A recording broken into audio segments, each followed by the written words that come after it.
Tu crois que tu t'es perdu, mais ce n'est pas vrai. Tu t'es juste éloigné de toi-même. Pas besoin de devenir quelqu'un d'autre. Tu dois seulement te retrouver. Et ça, personne ne le fera à ta place. Partie 1. La fracture invisible. Regarde-toi. Tu vis, tu bouges, tu avances. Mais quelque chose cloche.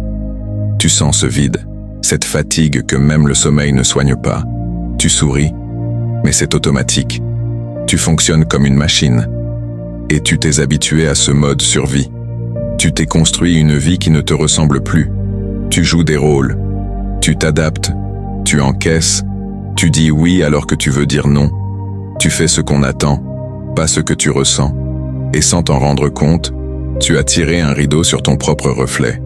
Pas étonnant que tu ne te reconnaisses plus, mais laisse-moi te dire une chose essentielle. Tu n'as pas disparu. Tu t'es juste mis en veille. Partie 2. La pression de devenir quelqu'un. On t'a vendu l'idée que tu devais changer, t'améliorer, te surpasser, te réinventer.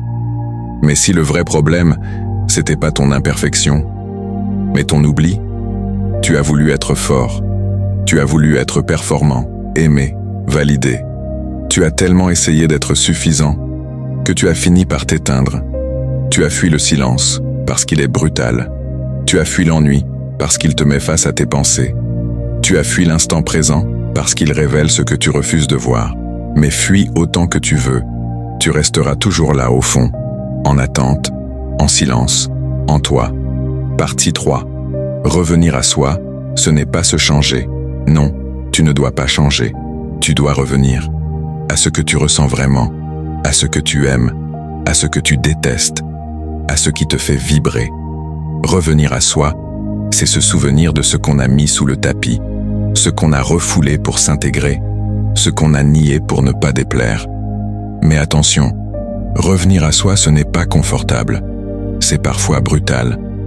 Parce que tu vas devoir faire face à tes blessures, tes contradictions, tes vérités. Mais c'est le seul chemin qui te rendra vivant. Partie 4. Les signes que tu t'es oubliés. Tu veux savoir si tu t'es oublié? Alors écoute bien. Tu dis souvent « je ne sais pas ce que je veux ». Tu procrastines, pas par paresse, mais par absence de sens. Tu cherches constamment des distractions car le vide t'angoisse.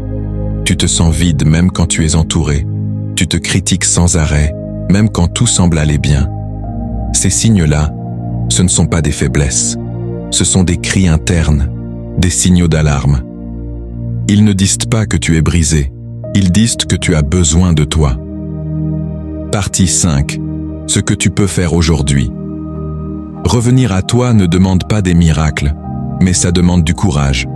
Le courage de ralentir, de dire stop, de te poser cette question simple mais puissante. Qu'est-ce que je ressens là maintenant? Éteins les écrans, coupe le bruit, sois avec toi, même si ça fait peur. Ensuite, reconnecte-toi à ce qui t'a toujours fait du bien. Écris, marche seul, respire lentement, écoute ta musique, parle-toi gentiment. Ce ne sont pas de simples astuces, ce sont des ponts vers toi-même. Partie 6. Tu es toujours là. Tu n'es pas une erreur à corriger, tu es une personne à retrouver, et tu n'as pas besoin d'un guide extérieur. Tu es déjà équipé, tu portes en toi une boussole, tu l'as juste ignorée trop longtemps. Mais bonne nouvelle, elle fonctionne encore. Tu n'es pas perdu. Tu n'as jamais été perdu. Tu t'étais simplement oublié dans le vacarme. Et si ce mal-être que tu ressens était en fait un appel, un cri, un signal de réveil, il ne te dit pas « change », il te murmure « reviens, reviens à toi », avant que le monde ne te transforme en quelqu'un que tu n'as jamais voulu devenir. Parce qu'au fond, ce que tu cherches, ce n'est pas de réussir ta vie, c'est de te retrouver en vie. Si ce message t'a parlé, alors ne le laisse pas mourir ici. Fais le premier pas, ralentis, respire et commence à t'écouter.